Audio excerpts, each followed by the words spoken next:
welcome back to my channel. My name is Eve, and today I thought I'd do the mid-year book freak out tag for you as well, because I really like that. I saw loads of other videos about this and I thought it's nice to look back at the past 6 months and just give you like an update about what I would recommend and also how I feel about the books that I actually read. And yeah, I think I will just dive into it and will not say too much about the books, just tell you how the answers to the tag actually. And yeah, I'm really excited. I thought just preparing this for you, it was very interesting to do this, so let's do it. So the first question actually in the tag is, which is the best book that you have read so far this year? And for me, there is no question, it must be The Bear and the Nightingale. And I have a second one here, and this is Strange Grace by Tessa Gretton.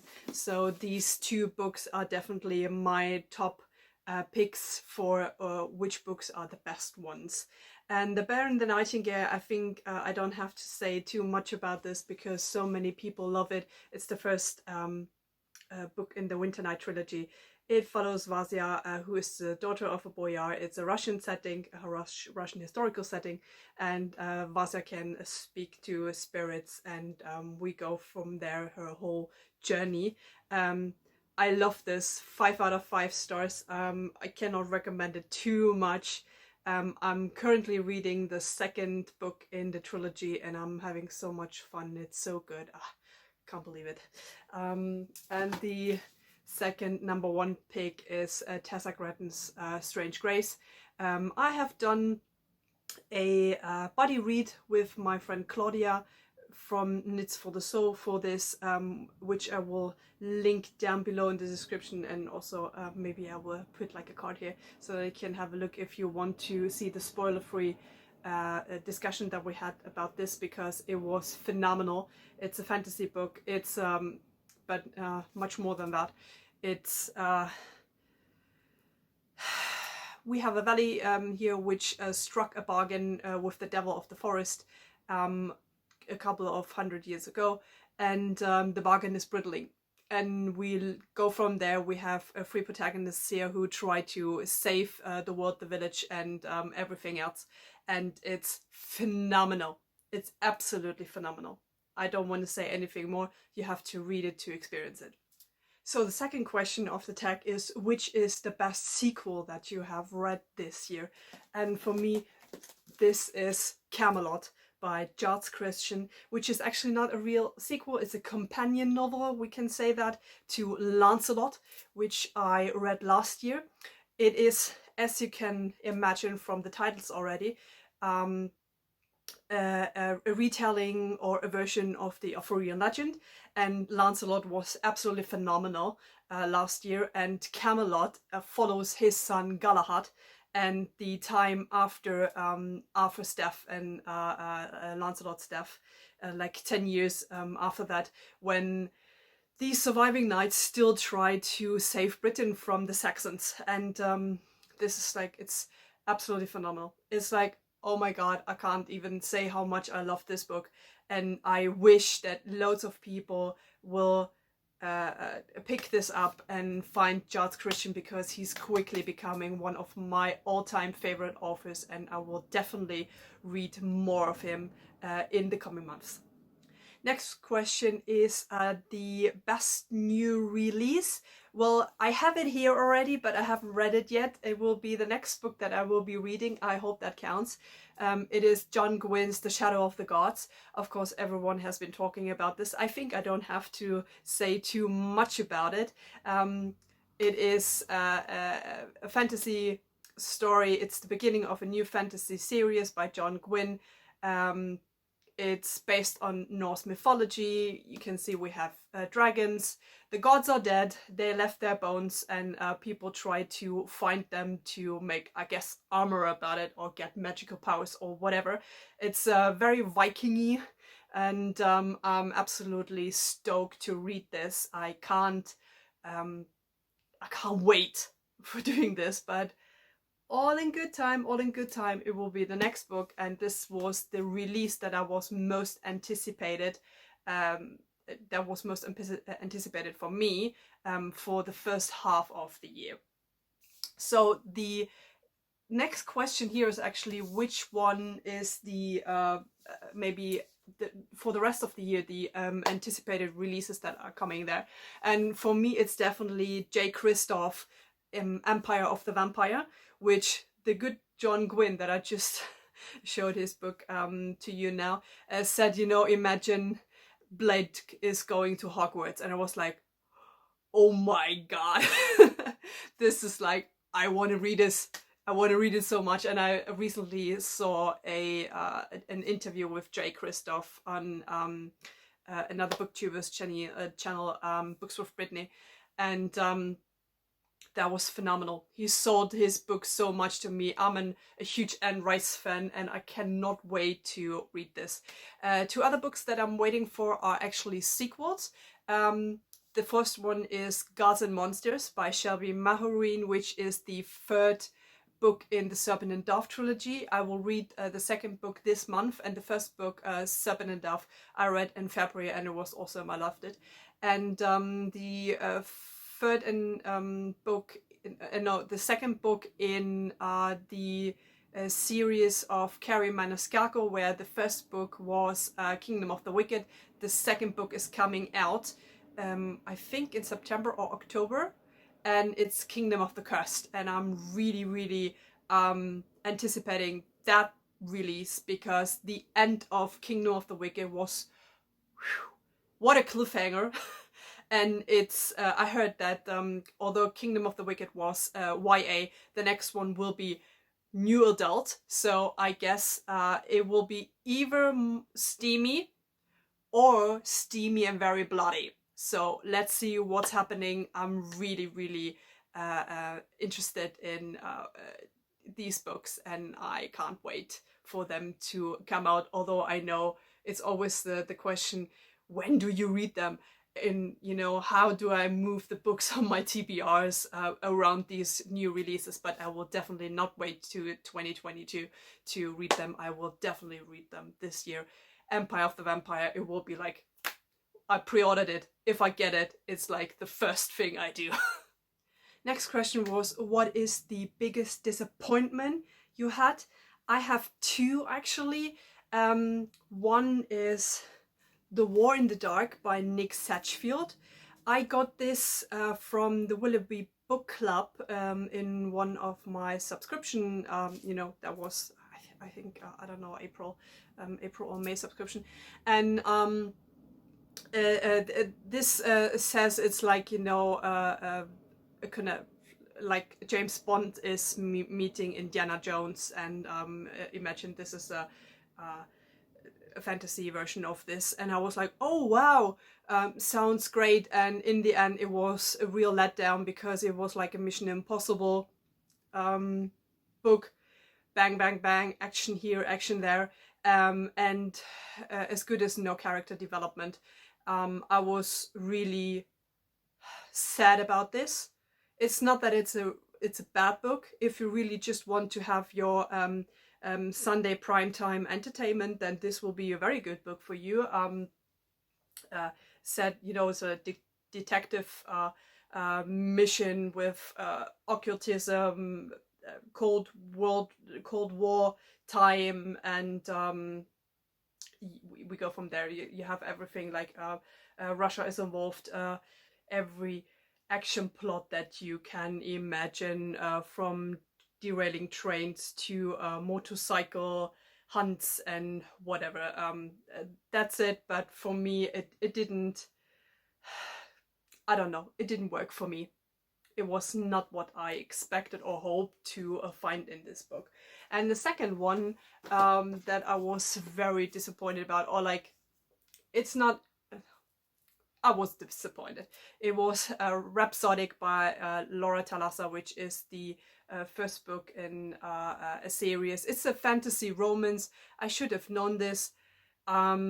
or let's say I should have known my reaction could be like this, because it's urban fantasy, which somehow slipped my mind when I read the synopsis, and I saw this on a couple of other booktubers channels, and I thought, oh, I could do this, and it was like, oh my god, the language here, or like the way that the main character Kelly is speaking is so much like ghetto style. I could not enjoy it at all. I was just, the whole time I thought like, just please keep your mouth shut, don't say anything.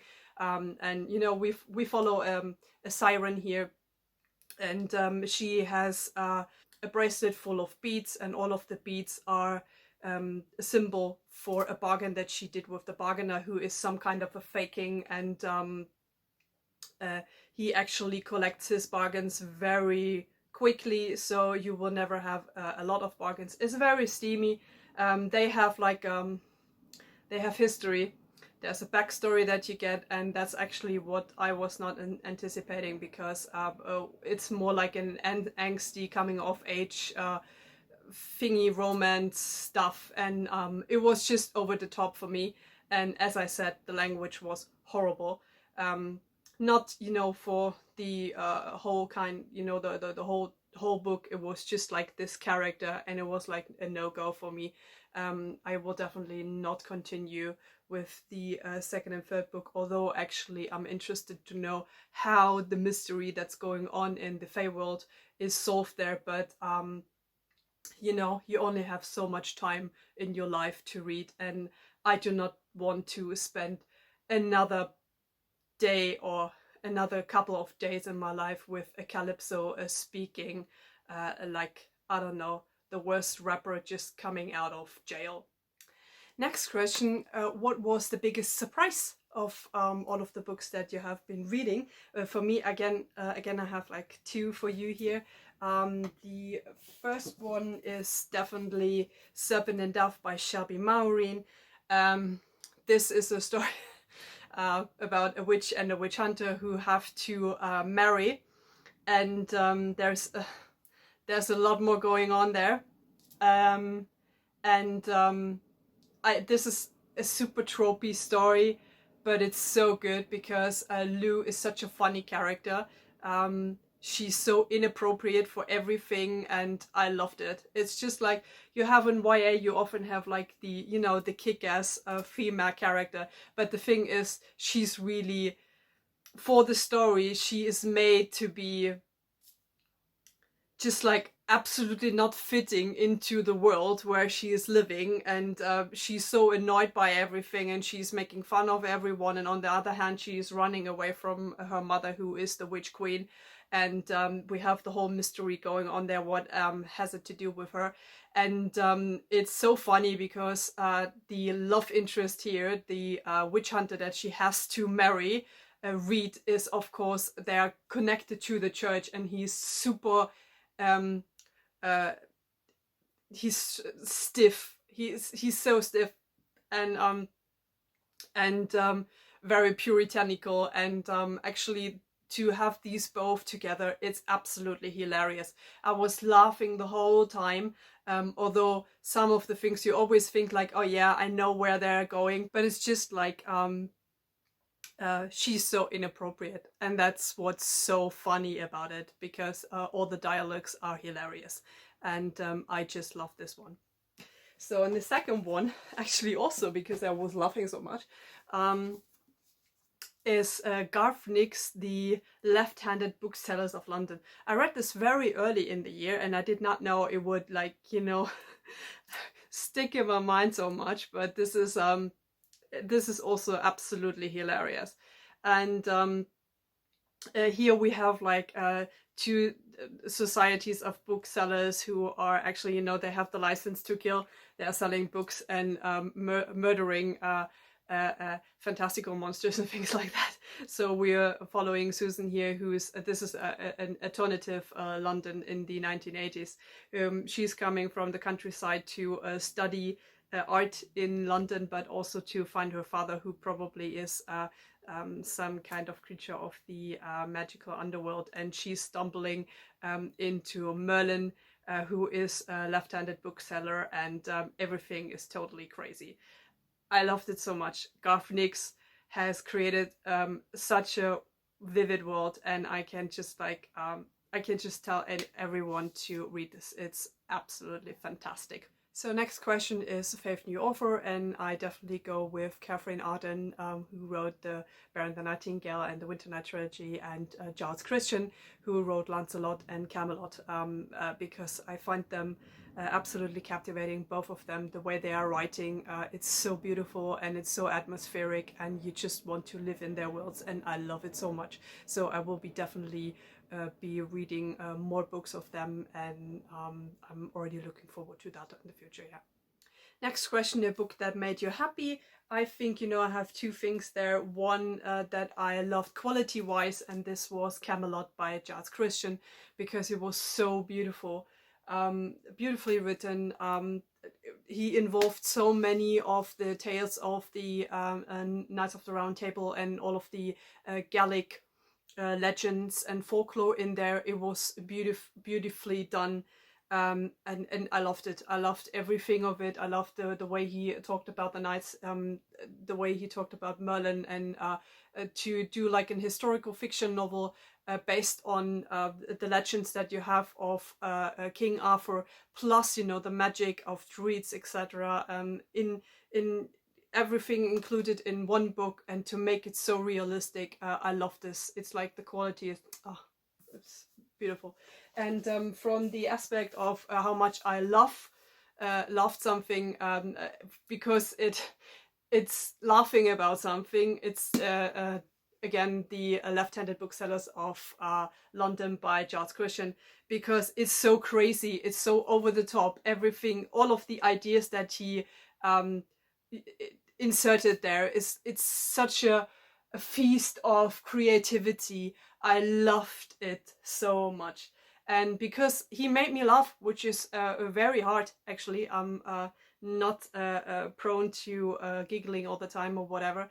That's why I have to say it's this one. And yes.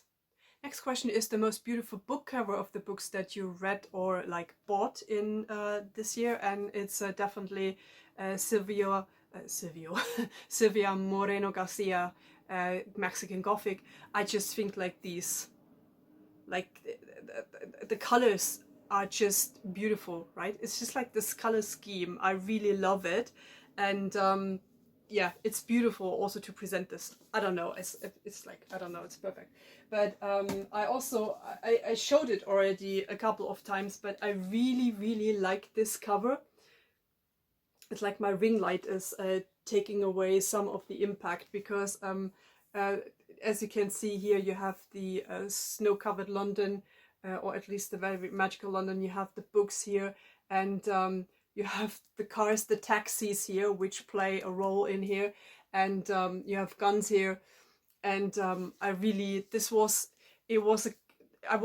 say it was a cover buy, but when I saw this cover in December last year, I was like, wow, I want this. It's like, I just want to know what it is, because it's so interesting. I just realized I'm talking about a book that I bought last year and not this year. I'm so sorry. So I guess we have to go with Strange Grace here again, which color scheme. So the color scheme is beautiful. The purple and the red also are connected to the story itself, which I really love. And I think, if you realize that after you have been reading the book, then you appreciate the beautiful cover artwork. It's shiny as well, even more. And the last question is, which book do you want to read until the end of the year? So which one do you have to read until the end of the year?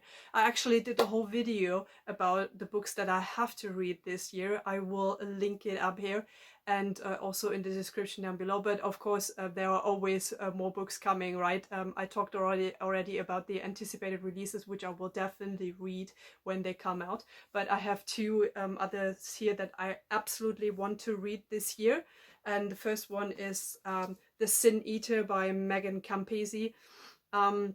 this is the historical fiction novel, or like historical fantasy, and we are following an orphan here who is working for the church, I think, and she is eating the sins of people. So when they die, they confess stuff to her, and she is, so to say, devouring their sin, and then they probably go to the afterlife in a pure, a purified way. And what happens here is someone, of course, tells her a secret which she should not have known, probably involving the royal family, or at least some lords, very important people. And then she is on the run, I guess, because she should not have known this, or nobody should have told her. And I'm really excited about this because I saw this last year in Sheffield when I was on holidays, and I bought the book later this year. And I really want to make sure that the books that I saw last year that I was really, really stoked about, that I'm reading them this year. So this is the first one. And the second one, which is actually a much talked about book on BookTube since it came out, is My Dark Vanessa by, what's her name, Kate Elizabeth Russell.